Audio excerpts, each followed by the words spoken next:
Movie की शुरुआत में हमें एक सोल्जर के ग्रुप को दिखाया जाता है जो इस वक्त किसी घने जंगल से होकर गुजर रहे होते हैं।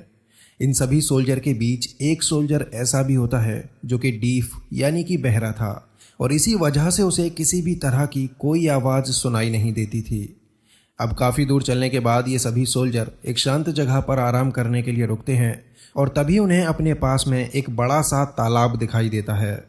इसके बाद वो डीप सोल्जर तालाब के पास में ही अपने घोड़े को बांधने लगता है और तभी उसे तालाब में पानी के अंदर एक सोने का टुकड़ा नजर आता है। सोने के उस टुकड़े को देखते ही वो सोल्जर तुरंत तालाब के किनारे उतरता है और उस टुकड़े को उठाकर अपने पास में ही रख लेता है। लेकिन वो सोल्जर इस बात से बिल्कुल बेखबर था कि पानी के अंदर से उसे कोई देख रहा था। अब ये सोल्जर वापस अपने साथियों के पास जाने लगता है। तभी उसे महसूस होता है कि उसके पीछे कोई है, मगर जैसे ही वो पीछे मुड़कर देखता है तो वहाँ कोई नहीं होता। इसके बाद वो सोल्जर अपने साथियों के पास चला आता है और हमें ये पता चलता है कि ये सभी सोल्जर मिलकर यहाँ पर कोई ब्लैक मैजिक करने वाले हैं। लेकिन जैसे ही वो अपने रिचुअल को स्टार्ट करने का सोचते हैं तभी पानी के अंदर से एक गोल्डन कलर की लड़की बाहर आती है जिसकी पूरी बॉडी हीरे जवाहरात से जड़ी हुई थी। असल में ये लड़की एक सायरन विच है जो सदियों से इसी तालाब में रहती है। पानी के ऊपर आते ही वो सायरन विच बड़े ही अजीब तरीके से डांस करने लगती है और फिर वो कुछ इस तरह से चिल्लाना शुरू करती है कि उसकी आवाज़ सुनते ही वो सभी सोल्जर सायरन विच के वश में हो जाते हैं। अब हर एक सोल्जर के अंदर बस एक ही चाहत जागती है, किसी भी तरह सायरन विच को पा लेने की, और अपनी इसी चाहत में वो सभी सोल्जर सायरन विच की तरफ ही भागने लगते हैं। ऊपर से सायरन विच की आवाज़ इतनी ज़्यादा तेज़ होती है कि वो सभी सोल्जर बहुत ही ज़्यादा एग्रेसिव हो जाते हैं और एक दूसरे को ही मारने लगते हैं। उनमें से कोई भी सोल्जर अपने होश में नहीं था। हर कोई बस एक दूसरे को मारकर सायरन विच को हासिल करने में लगा हुआ था। लेकिन डीफ सोल्जर जो था उस पर सायरन विच के चिल्लाने का कोई असर नहीं होता, क्योंकि वो बहरा था, इसलिए उसे सायरन विच के चिल्लाने की आवाज़ सुनाई ही नहीं देती। और डीफ सोल्जर जब अपने साथियों को आपस में लड़ते हुए देखता है तो वो बहुत ही ज़्यादा हैरान होता है कि आखिर ये सब एक दूसरे को क्यों मार रहे हैं। लेकिन देखते ही देखते उसके सभी साथी एक दूसरे को मार डालते हैं। कुछ सोल्जर सायरन विच की आवाज़ से मर जाते हैं और बाकी जो बच पाते हैं वो सभी पानी में जाकर डूब जाते हैं। ये सब देख डीफ सोल्जर काफ़ी डर जाता है और तभी उसकी नज़र सायरन विच पर जाती है जो अजीब तरीके से डांस करते हुए ज़ोर ज़ोर से चिल्ला रही थी। इधर सायरन विच भी डीप सोल्जर को देख लेती है और वो इस बात से काफ़ी हैरान होती है कि आखिर ये अकेला सोल्जर जिंदा कैसे है। इसके बाद वो और ज़ोर ज़ोर से चिल्लाकर डीप सोल्जर को मारने की कोशिश करती है, मगर सोल्जर को उसकी आवाज़ सुनाई ही नहीं देती, इसलिए उस पर चिल्लाने का कोई असर भी नहीं होता। अब इस बात से सायरन विच एक पल के लिए डर जाती है, क्योंकि उसे लगता है कि शायद उसकी आवाज़ को कुछ हो गया है। इसलिए सायरन विच बहुत ही ज़्यादा परेशान हो जाती है और फिर वापस से पानी में ही चली जाती है। ये सब कुछ देखने के बाद डीप सोल्जर भी काफ़ी डर चुका था और उसे कुछ भी समझ नहीं आ रहा था कि आखिर ये सब हुआ क्या। तभी एक बार फिर से सायरन विच पानी के बाहर आती है और इस बार वो डीप सोल्जर को प्यार भरी नज़रों से देखने लगती है, क्योंकि अब सायरन विच उसे मारना नहीं चाहती थी, बल्कि वो तो उसकी तरफ अट्रैक्ट हो चुकी थी। लेकिन जैसे ही डीप सोल्जर सायरन विच को देखता है वो यहाँ से भागना शुरू कर देता है, क्योंकि वो काफ़ी ज़्यादा डर चुका था। भागते भागते सोल्जर काफ़ी ज़्यादा थक चुका था, इसलिए वो एक नदी किनारे रुकता है और एक चादर लेकर वहीं पर आराम करने लगता है। अब कुछ ही देर में रात हो जाती है और थकान होने के कारण सोल्जर को वहाँ नींद आ जाती है और जैसे ही सोल्जर गहरी नींद में पहुँचता है तभी उसके पास सायरन विच आ जाती है। अब यहाँ पर हम देख पाते हैं कि सायरन विच के अंदर डीप सोल्जर को पाने की गजब की चाहत आ चुकी थी। वो कुछ देर यहाँ पर अलग ही तरीके का डांस करती है और फिर वो यहीं पर सोल्जर के साथ में ही सो जाती है। इसके बाद सुबह होती है और जब डीप सोल्जर की आंख खुलती है तो उसे अपने ऊपर किसी के होने का एहसास होता है। फिर जैसे ही वो पूरी तरह नींद से जागता है तो सायरन विच अभी भी उसके पास में ही सो रही होती है, मगर इस बार सायरन विच को देख सोल्जर डरता नहीं है, बल्कि उसकी नज़र जाती है सायरन विच के बदन पर लगे हीरे जवाहरात की तरफ। इसके बाद सायरन विच की भी आंख खुल जाती है और वो तुरंत उठकर वहाँ से जाने लगती है, मगर तभी डीप सोल्जर उसे पकड़ने की कोशिश करता है, जिसके चलते सायरन विच के बदन पर लगे कुछ हीरे सोल्जर के हाथ में फंस जाते हैं और सायरन विच वहाँ से चली जाती है। अब उन हीरों को देखते ही सोल्जर काफ़ी हैरान होता है क्योंकि वो हीरे बेशकीमती थे। और यहीं से सोल्जर के मन में इन सभी जवाहरात को हासिल करने का लालच आ जाता है।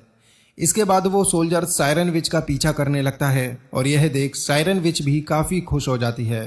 अब सायरन विच एक झरने पर चढ़ जाती है और उसे देख वो सोल्जर भी नदी के किनारे आ जाता है और अब यहीं से दोनों एक दूसरे को प्यार भरी नज़रों से देखना शुरू करते हैं। फिर इसके बाद सोल्जर अपनी तलवार को यहीं पर रख देता है और सायरन विच की तरफ जाने लगता है। इधर सोल्जर को अपनी तरफ आता देख सायरन विच भी समझ जाती है कि सोल्जर भी उसकी तरफ अट्रैक्ट होने लगा है और वो खुशी में मदहोश होकर डांस करने लगती है। अब ये दोनों आपस में मिल जाते हैं, जिसके बाद डीप सोल्जर ऐसी एक्टिंग करता है जैसे कि उसे सायरन विच से वाकई में बहुत प्यार हो गया हो, लेकिन असल में उसे सायरन विच नहीं बल्कि उसके बदन पर लगे हीरे जवाहरात चाहिए थे। इसके बाद ये दोनों एक दूसरे को किस करने लगते हैं, जिससे सोल्जर के मुंह से खून निकल आता है क्योंकि सायरन विच के होंठों पर भी कई सारे हीरे जड़े हुए थे।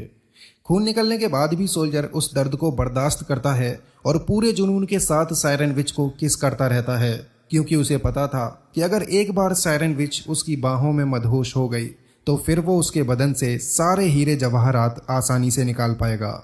थोड़ी देर तक लगातार किस करने के बाद सोल्जर सायरन विच को नदी के किनारे पर ले आता है और फिर उसके सिर में जोर से चोट मारकर एक झटके में उसे बेहोश कर देता है।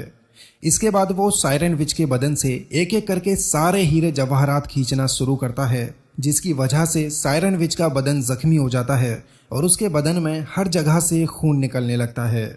फाइनली सारे हीरे जवाहरात निकालने के बाद सोल्जर उसकी बॉडी को पानी में फेंक देता है और सायरन विच का खून पूरी नदी में बहने लगता है। इसके बाद सोल्जर उन सभी हीरे जवाहरात को एक चादर में डालता है और चादर को अपनी पीठ पर लाद कर वहाँ से जाने लगता है। इधर सायरन विच की बॉडी तालाब के अंदर आ जाती है और एकदम से पानी के नीचे चली जाती है। फिर हमें देखने को मिलता है कि उस पानी में खून का एक बड़ा सा गुबार उठने लगता है और देखते ही देखते ये सारा पानी खून में बदलने लगता है और ये नज़ारा देखने में बहुत ही ज़्यादा भयानक होता है। दूसरी तरफ हम सोल्जर को देखते हैं जिसे ज़रा भी अंदाज़ा नहीं था कि तालाब के अंदर कौन सा तूफान आ रहा था। वो तो बस अपनी खजाने की गठरी लिए बड़े मज़े से आगे की ओर चला जा रहा था। अच्छा, सोल्जर की पीठ पर जो गठरी थी वो बहुत ही ज़्यादा भारी थी, इसलिए उसे आगे ले जाने में बहुत दिक्कत हो रही थी, जिसके चलते जल्दी ही सोल्जर काफ़ी थक जाता है। इसी दौरान सामने उसे एक नदी दिखाई देती है, जिसे देखते ही सोल्जर पानी पीने के लिए किनारे पर बैठ जाता है और जैसे ही वो पानी पीने लगता है तभी सायरन विच का खून उस पानी में मिक्स हो जाता है और सोल्जर उस पानी को पी जाता है। पानी पीने के बाद जब तक उसे एहसास होता है कि पानी में तो खून था, तब तक काफ़ी देर हो चुकी थी और वो पानी पेट के अंदर जा चुका था। अब यहीं से सोल्जर की हालत ख़राब हो जाती है। वो ज़ोर ज़ोर से तड़पने लगता है और सबसे बुरी बात ये होती है कि सोल्जर के कान ठीक हो जाते हैं और अब उसे सारी आवाज़ें सुनाई देने लगती हैं।